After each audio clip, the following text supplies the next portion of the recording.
AI super PACs just dumped millions into a single congressional race, and nobody's talking about what that actually means for your future. This is AI Wire Daily.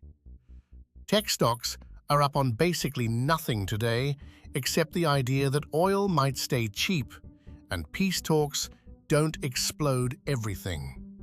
Micron earnings are coming, and that matters because memory chips are the actual limiting factor for AI training right now, not the GPUs everyone obsesses over.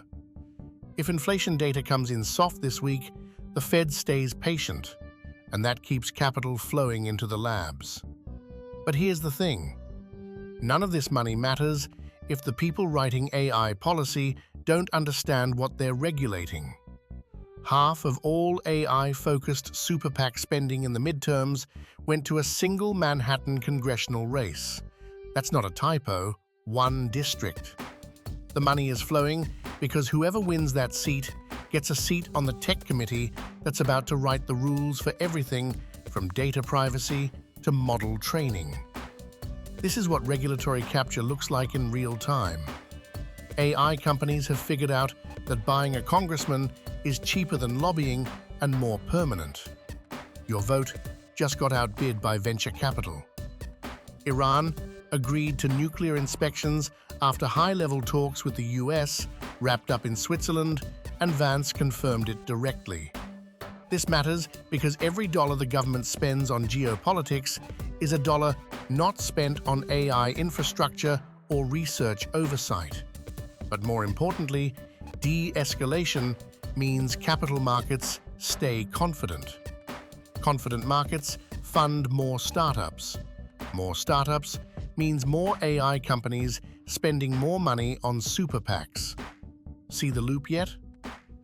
Dusty May leaving Michigan for the Dallas Mavericks might sound irrelevant, but sports are the last place regular Americans watch human decision-making happen in real time. The moment AI starts making those calls or predicting playoff outcomes, you lose the one arena where gut instinct still matters. When AI colonizes sports, media narratives shift. That shift affects how people think about AI in Congress. Everything connects. Early tech gains today feel like noise because they are. Oil down, chips up, inflation data coming, one super PAC dropping millions to buy a congressman. None of it matters individually.